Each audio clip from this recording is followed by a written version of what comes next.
Πάμε. Γιατί. Να πούμε ότι πριν θα κάτσουμε και θα δείτε και ποιος είναι ο καλεσμένος μας, το έχουμε πει πολλές φορές. Μετά τις 9 μας έχει πιάσει και μια νοσταλγία. Θα πάμε στο αεροσκάφος Ολυμπιακής, το οποίο βρίσκεται στο ελληνικό, εκεί στα όρια Γλυφάδας. Το οποίο είναι και επισκέψιμο, μπορείς να πας να το επισκεφθείς και θα κάνουμε εκεί και με drone θα πετάξουμε από πάνω και θα μπούμε και μέσα και θα θυμηθούμε και αυτές τις παλιές ωραίες Νομίζω εποχές. ότι ο Χρήστος Παπουτσής, τον οποίο ευχαριστούμε θερμά που είναι εδώ μαζί μας, ως Επίτροπος Ελλάδας στην Ευρωπαϊκή Ένωση, με αυτό πετάγατε.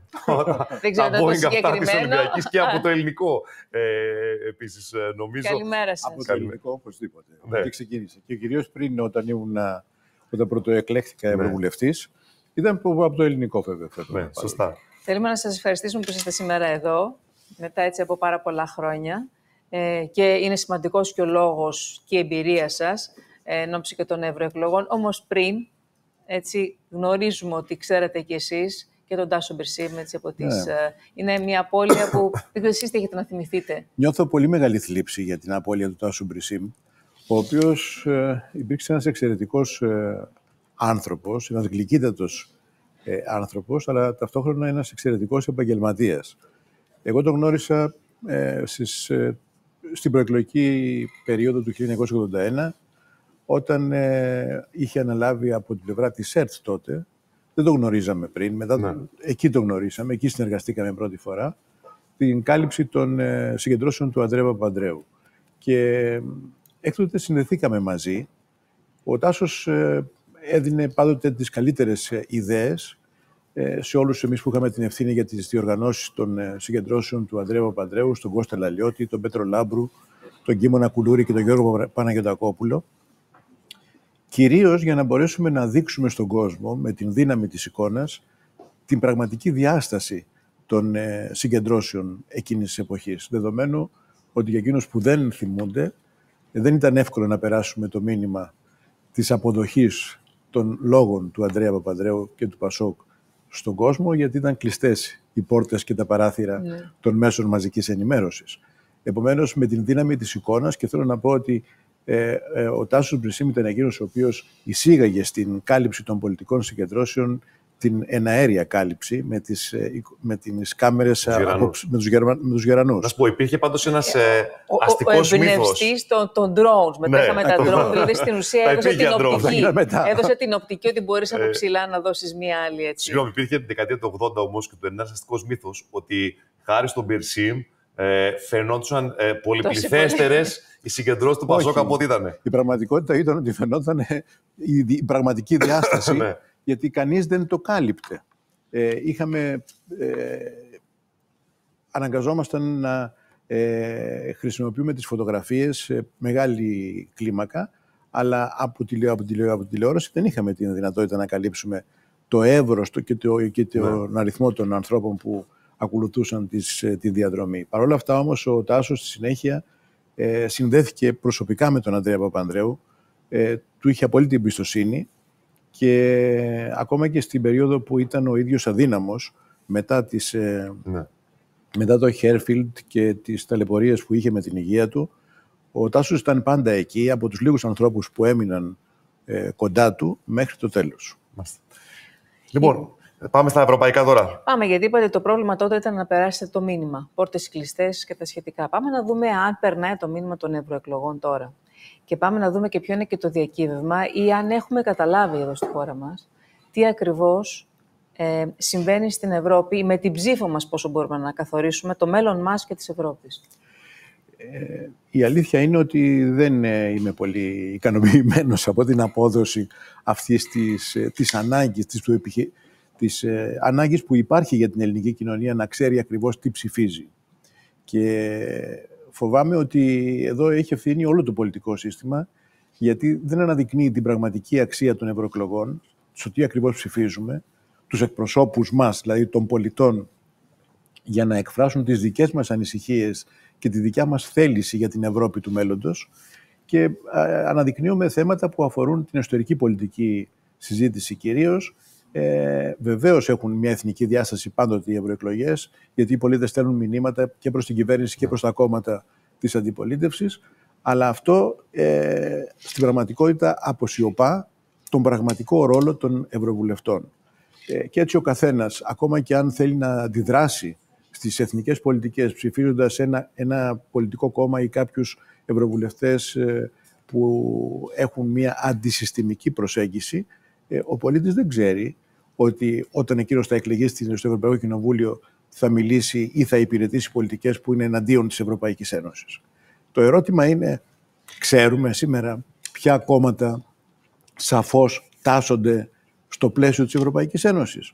Αν δείτε τον πολιτικό χάρτη των υποψηφίων και των συνδυασμών, όχι μόνο των προσώπων, θα διαπιστώσετε ότι είναι πολλοί εκείνοι οι οποίοι διεκδικούν την εκλογή τους για μια διαφορετική, όχι άλλη Ευρώπη που να αλλάζει περιεχόμενο πολιτικών που απαιτείται, αλλά μια Ευρώπη με μια πολιτική η οποία να φέρνει την επανεθνικοποίηση των πολιτικών που μέχρι τώρα γνωρίσαμε. Μιλώ για εκείνους, ας πούμε, για παράδειγμα, οι οποίοι μιλούν για την κατάργηση της κοινής αγροτικής πολιτικής. Η κοινή αγροτική πολιτική είναι αυτή όμως που έδωσε στην Ελλάδα τη δυνατότητα από το 1981, από το 80 και έπειτα, τη δυνατότητα να αναπτύξει την ύπαιθρο. Και να αναπτυχθεί τόσο πολύ τότε. Πάντως, να σας ρωτήσω κάτι. Όταν ήσταν εσύ επίτροπος στην Ευρωπαϊκή Ένωση, ήταν περίοδος λοιπόν που σε όλη την Ευρώπη κεντροαριστερά σάρωνε. Από τον Μπλερ και τον Σρέντερ μέχρι τον Ανδρέα και τον Σιμίτη και πολλά ακόμα παραδείγματα. Τώρα η αλήθεια είναι ότι κεντροαριστερά την ψάχνουμε το κι άλλοι στην Ευρωπαϊκή Ένωση και αντίθετα σαρώνει η Λεπέν, η Μελώνη, ο Βίλντερς και άλλοι. Όρμπαν. Αυτό δεν έγινε αυτόματα. Έγινε διότι και αυτό είναι πολύ σημαντικό θέμα το οποίο θέτεται, γιατί στην πραγματικότητα απουσιάζει η συζήτηση για τα αίτια που αναδεικνύουν την ακροδεξιά και τα αντισυστημικά κόμματα. Η ουσία είναι, και η πραγματικότητα είναι, ότι τόσο η πολιτική η οποία εκφράστηκε από τα θεσμικά όργανα της Ένωσης, από τις πολιτικές ηγεσίες των πολιτικών κομμάτων και φυσικά από τις μεγάλες πολιτικές οικογένειες, τους χριστιανοδημοκράτες και τους σοσιαλιστές, φαίνεται ότι δεν εκφράσανε πράγματι τη μεγάλη πλειοψηφία των πολιτών, ότι υπήρχαν κενά και υπάρχουν κενά. Και η Ευρώπη πρέπει να αλλάξει. Πρέπει να αλλάξει το θεσμικό πλαίσιο, πρέπει να αλλάξουμε ενδεχομένως τις πολιτικές προτεραιότητες. Γιατί ο κόσμος αλλάζει, γιατί υπάρχουν νέες ανάγκες. Παραδείγματος χάριν, είμαστε στην εποχή της τεχνητής νοημοσύνης, είμαστε στην εποχή της ρομποτικής, οι οποίες δεν πρόκειται να σταματήσουν θα έρθουν, θα αναδειχθούν, θα επηρεάσουν τις εργασιακές σχέσεις, τις οικονομικές σχέσεις, τις κοινωνικές σχέσεις. Μισό λεπτό, ποιες ανάγκες καλύπτει η Λεπέν, η Μελώνη και ο Όρμπαν, που οι πολίτες δεν πιστεύουν ότι μπορεί να καλύψει και αριστερά, τέλος πάντων? Την αντίδραση στην Ευρώπη και το αίτημα για επανεθνικοποίηση των πολιτικών. Και βεβαίως χρησιμοποιούν αυτά τα οποία είναι τα πιο εύπεπτα για τον πολίτη, αυτά τα οποία τον απασχολούν περισσότερο. Κυρίως τις δυνάμεις της πραγματικής οικονομίας, δηλαδή τους μικρομεσαίες επιχειρήσεις, τους εργαζόμενους, τα νοικοκυριά που φοβούνται και επηρεάζονται από την ακρίβεια και δεν βλέπουν λύσεις από το ευρωπαϊκό πλαίσιο. Και δεύτερον, την ασφάλεια. Οι μικρομεσαίοι και ο τομέας της ασφάλειας είναι τομείς ταμπού για την αριστερά που μου είπατε προηγουμένως και την κεντροαριστερά. Δεν τα αγγίζουν. Ενώ στην πραγματικότητα και η ασφάλεια είναι δικαίωμα των πολιτών και οι μικρομεσαίοι είναι η ραχοκοκαλιά της ευρωπαϊκής κοινωνίας. Όσο λοιπόν η πραγματική οικονομία δεν αντιλαμβάνεται ότι ενδιαφέρονται οι κυβερνήσεις και ενδιαφέρεται το θεσμικό πλαίσιο της Ευρωπαϊκής Ένωσης, τόσο θα εκδικούνται. Και εκδικούνται ψηφίζοντας αντισυστημικά κόμματα. Παλιά άγγιζαν τα ζητήματα αυτά της ασφάλειας στις μικρομεσαίες και θέλω να πω αν είναι θέμα τελικά ηγετών της παρούσας φάσης στην Ευρώπη, μετά από μια κρίση οικονομική που πραγματικά άλλαξε πολύ τα δεδομένα, μπήκαν άλλες προτεραιότητες σε κάθε μια χώρα, πραγματικά θωρακίστηκε, κλείστηκε, ήρθε και ο COVID, κλειστήκαμε ακόμα περισσότερο. Αυτές τολμηρές αποφάσεις τις παίρνει ένας ηγέτης, ο οποίος έχει διορατικότητα, μπορεί να δει μπροστά. Το έχουμε τώρα εδώ, αυτό? Όχι. Αυτό ακριβώς είναι που λείπει. Λείπει το πολιτικό όραμα από την ηγεσία της Ευρωπαϊκής Ένωσης. Και μιλώ και για τους ηγέτες των κυβερνήσεων και για την Ευρωπαϊκή Επιτροπή, που είναι ο θεσμός ο οποίος διαχειρίζεται την εκτελεστική εξουσία σε επίπεδο Ευρωπαϊκής Ένωσης. Τι εννοώ?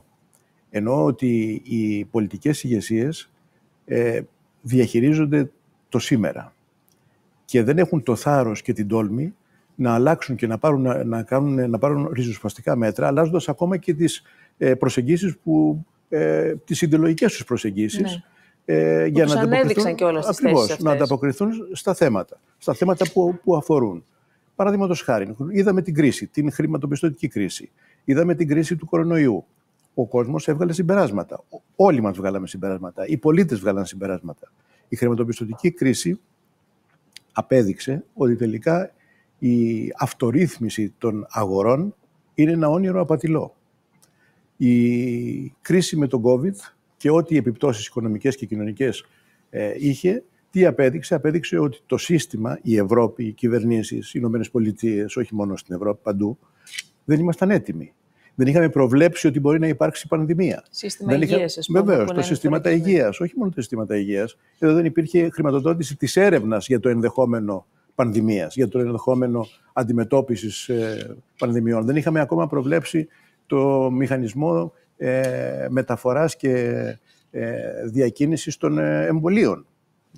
Σωστό θυμίζω, γιατί όλος ο κόσμος έτρεχε να δει τι θα γίνει και πώς και με ποιο τρόπο θα πάρει τα εμβόλια. Σκεφτόμουν τώρα που λέτε για την ακροδεξιά, όταν για παράδειγμα ήσασταν εσείς υπουργός, αν θυμάμαι καλά, το 2011 και ξεκινήσατε το φράχτη στον Εύρο, έλεγαν πολλοί και από το δικό σου το κόμμα, μέσα και από το χώρο ευρύτερα, όχι το κόμμα. Ο Παπουτσής τι είναι αυτά που κάνει, είναι ακροδεξιά πράγματα. Ναι, βέβαια, ακροδεξιά πράγματα. Όμως κανένας δεν θυμάται και τώρα δεν θυμάται, αλλά και τότε δεν γνώριζε.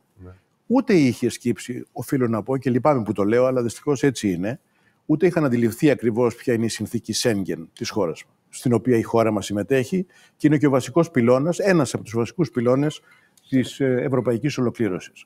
Το 2009 που εμείς παραλάβαμε την κυβέρνηση, δεν ήμασταν μόνο σε διαδικασία επιτήρησης από το 2006 στα πλαίσια της Οικονομικής και Νομισματικής Ένωσης και μετά μπήκαμε στην κρίση τη χρηματοπιστωτική και το τι ακριβώς συνέβη με τα μνημόνια, αλλά ήμασταν υπόλογοι για άλλα δύο θέματα. Πρώτον, μας είχαν παραπέμψει ήδη στο Ευρωπαϊκό Δικαστήριο γιατί δεν προχωρούσαμε την πολιτική ασύλου της Ευρωπαϊκής Ένωσης και ταυτόχρονα κατηγορηθήκαμε για παραβίαση των ανθρωπίνων δικαιωμάτων για τις συνθήκες παραμονής των μεταναστών στον Εύρο και στα διάφορα σημεία. Και το δεύτερο, είχαμε καθημερινά δηλώσεις υπουργών και επίσημες τοποθετήσεις στην Ευρωπαϊκή Ένωση για να εκδιωχθεί η Ελλάδα από το Σέγγεν επειδή δεν φυλάγαμε τα σύνορά μας. Το οποίο ήταν οξύμορο. Από τη μία έβγαζαν την ουρά τους απ' έξω και από την άλλη σου λέγανε δικό σου πρόβλημα. Ακριβώς. Άργησε πολύ να καταλάβει η Ευρώπη ότι είναι τα σύνορα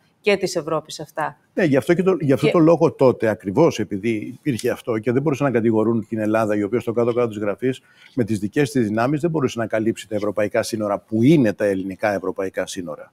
Γι' αυτό το λόγο τότε πήρα την πρωτοβουλία και ζήτησα να έρθει το Σέγγεν, η Frontex στον Εύρο, προκειμένου να βρίσκεται εκεί και να συνδράμει στην Ελλάδα στη διαδικασία αυτή. Θα μείνω στα της ακροδεξιάς που και ο Κώστας έτσι είχε αναφέρει 2 φορές. Ας κάνουμε ένα σενάριο, ότι η ψήφος μας σε κάποιες χώρες όντως αναδείξει αυτές τις δυνάμεις. Τι σημαίνει? Να το πούμε πρακτικά, γιατί κάνουμε πολύ ωραίες θεωρητικές συζητήσεις. Ο κίνδυνος ακροδεξιάς. Τι σημαίνει? Αυτοί οι άνθρωποι μετά θα πρέπει να λαμβάνουν κάποιες αποφάσεις. Ακριβώς. Αυτές οι αποφάσεις με μια τέτοια ιδεολογία. Βλέπετε το μεταναστευτικό, μια και το αναφέραμε τώρα, τι μπορεί να σημαίνει για την καθημερινότητα του Ευρωπαίου πολίτη? Θα σας πω.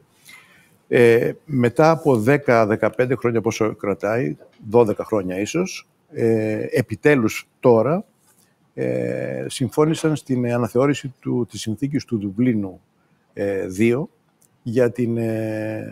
για την αντιμετώπιση των μεταναστών και την ανάληψη της κοινής ευθύνης. Όταν έθεσα για πρώτη φορά στο Συμβούλιο Εσωτερικών Υποθέσεων της Ευρώπης το θέμα της αναθεώρησης του Δουβλίνου, ήμουνα ο μόνος στην αίθουσα. Μόνο η Ευρωπαϊκή Επιτροπή συμφώνησε μαζί μου, η κυρία Μάλστρομ την εποχή εκείνη, όλοι οι υπόλοιποι υπουργοί κοιτούσαν το ταβάνι. Σήμερα έφτασαν στο να συμφωνήσουν ότι η κοινοτική αλληλεγγύη είναι υποχρέωση για τα κράτη-μέλη. Είναι μεγάλο επίτευγμα με ένα συντηρητικό συσχετισμό στο Συμβούλιο Υπουργών. Και το χαιρετίζω ειλικρινά και θεωρώ ότι είναι πολύ μεγάλη επιτυχία το γεγονός ότι η αλληλεγγύη έγινε δεσμευτική. Όμως υπάρχει ένα παράθυρο. Η αλληλεγγύη έγινε δεσμευτική και ταυτόχρονα παρέχεται ένας τιμοκατάλογος με χρήματα για το πώς θα αποποιηθούν την αλληλεγγύη. Αν δεν θέλεις να τους δεχτείς, θεωρήσεις θα πληρώσεις. Μένει όμως ο κόσμος που θα πάει, τον οποίο θα πληρώσεις. Αυτό είναι όμως ένα βήμα. Και από την άποψη αυτή μπορεί πράγματι να λειτουργήσει με τα αρνητικά του και τα θετικά του. Όμως είναι ένα βήμα. Εάν τυχόν υπάρχει μια αλλαγή του συσχετισμού των δυνάμεων προς την ακροδεξιά, αυτό τι σημαίνει? Σημαίνει ότι θα έχουμε ξανά νέες διαδικασίες που θα ανατρέψουν την εφαρμογή της κοινωνικής. Υπάρχει περίπτωση δηλαδή αυτό το οποίο αυτή τη στιγμή, μετά από τόσες διαπραγματεύσεις, συζητήσεις, χρόνια, να καταργηθεί και να πάμε σε κάτι άλλο? Πάντα υπάρχουν οι κίνδυνοι, γιατί η Ευρωπαϊκή Ένωση δεν είναι κάτι το στατικό. Είναι ένα διαρκές πεδίο αγώνων, διαπραγματεύσεων, συμβιβασμών. Και γραφειοκρατίας, αλλά τα πάντα όμως εξαρτώνται από τον πολιτικό συσχετισμό των δυνάμεων. Και εάν αυτό το πράγμα ο πολίτης δεν το αντιλαμβάνεται, τότε νομίζω ότι έχει ευθύνη ο ίδιος πια. Γι' αυτό έχει πολύ μεγάλη σημασία η συμμετοχή στις εκλογές, η συνειδητή ψήφος, το να γνωρίζει ακριβώς, να ψάξει να δει τι είναι αυτό ακριβώς που λέει ο καθένας και αν τον συμφέρει, εάν πράγματι ικανοποιεί τις ανάγκες του για να εκφραστούν στην Ευρώπη. Μην ξεχνάμε επίσης ότι το Ευρωπαϊκό Κοινοβούλιο δεν είναι ένας χώρος όπου κάνουμε πασαρέλα και διεθνείς και δημόσιες σχέσεις. Είναι το 50% του νομοθετικού πλαισίου της Ευρωπαϊκής Ένωσης. Το οποίο έρχεται στην κάθε χώρα ξεχωριστά. Βεβαίως. Το νομοθετικό σώμα της Ευρωπαϊκής Ένωσης είναι δυσυπόστατο. Είναι από τη μία πλευρά το Ευρωπαϊκό Κοινοβούλιο, από την άλλη το Συμβούλιο Υπουργών. Εκείνοι που παίζουν τον ρόλο της εκτελεστικής εξουσίας είναι η Ευρωπαϊκή Επιτροπή. Εκείνη έχει την νομοθετική πρωτοβουλία, αλλά εκείνη είναι και την εφαρμογή των αποφάσεων. Την νομοθεσία όμως την κάνουν τα άλλα δύο όργανα. Οι υπουργοί που προέρχονται από τη λαϊκή ψήφο, την έμεση λαϊκή ψήφο λόγω των εθνικών κοινοβουλίων, και οι ευρωβουλευτές που έρχονται απευθείας από το λαό. Ο συσχετισμός των δυνάμεων και στα δύο αυτά όργανα παίζει τεράστιο ρόλο. Γιατί με τη συνέχεια και το Συμβούλιο και το Ευρωπαϊκό Κοινοβούλιο είναι αυτοί που ορίζουν ποιος θα είναι υποψήφιος πρόεδρος στην Ευρωπαϊκή Επιτροπή. Ναι. Πώς μετά θα οριστεί η σύνθεση της Ευρωπαϊκής Επιτροπής. Το Ευρωπαϊκό Κοινοβούλιο εκλέγει τον πρόεδρο της Επιτροπής. Σας ακούω και αναρωτιέμαι, που ξέρετε κιόλας τόσο, συγγνώμη Κώστα, αν ο πολιτικός δημόσιος διάλογος εδώ στη χώρα μας δεν είναι μόνο ελληνικό φαινόμενο από ό,τι έχουμε καταλάβει και που περιορίζεται στα εθνικά ζητήματα. Αλλά ο δικός μας πολιτικός διάλογος έχει μια ιδιαιτερότητα το τελευταίο διάστημα. Από τα πόθεν έσχες έως είναι του επίπεδου, εσείς πώς το κρίνετε, ώστε να καταλάβουμε, η ανάλυση είναι τέτοια ώστε να καταλάβουμε ακριβώς τι πάμε να κάνουμε την Κυριακή? Όχι, γιατί θα ψηφίσουμε? Δεν είναι, όχι. Δυστυχώς δεν είναι. Αλλά πρέπει να πω ευθύς αμέσως ότι δεν είναι μόνο ελληνικό φαινόμενο. Είναι σε όλη την Ευρώπη γίνεται ακριβώς το ίδιο. Και είναι στην πραγματικότητα μια υπεκφυγή των πολιτικών δυνάμεων, γιατί δεν θέλουν να μπουν στα μεγάλα και ουσιαστικά θέματα της Ευρώπης. Ρωτήστε σήμερα τα πολιτικά κόμματα. Πώς θα είναι η έννοια της κοινωνικής αλληλεγγύης, για παράδειγμα, στην εποχή της τεχνητής νοημοσύνης?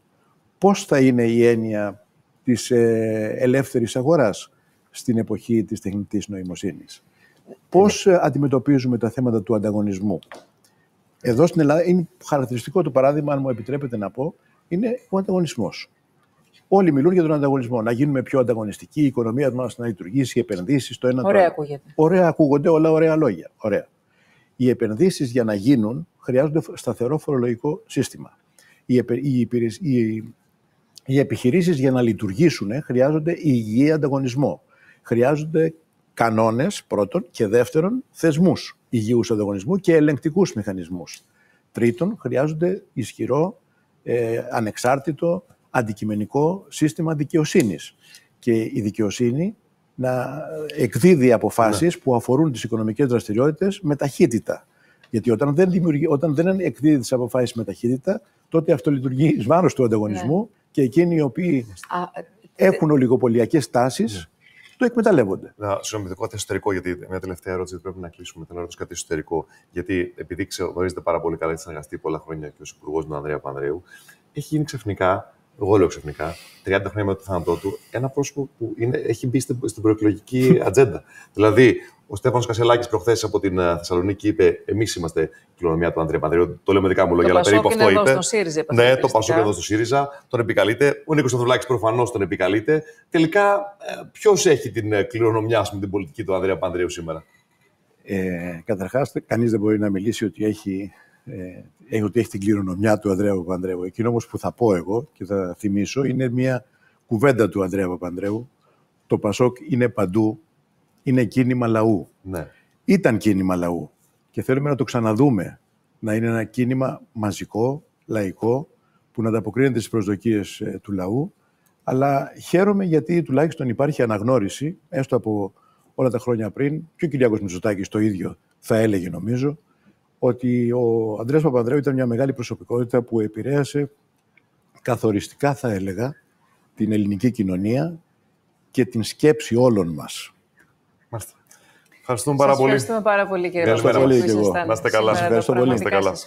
Και μετά τις ευρωεκλογές να σας δεσμεύσουμε να τα ξαναπούμε πλέον έχοντας και ένα αποτέλεσμα στα χέρια να σχολιάσουν πολλά και στην Ελλάδα και στην Ευρώπη. Να είστε καλά. Για τις δυνάμεις που θα τους συσχετίσουν τις επόμενες ημέρες. Αυτό θα είναι πάρα πολύ σημαντικό. Λοιπόν, πάμε μια στιγμή που περιμέναμε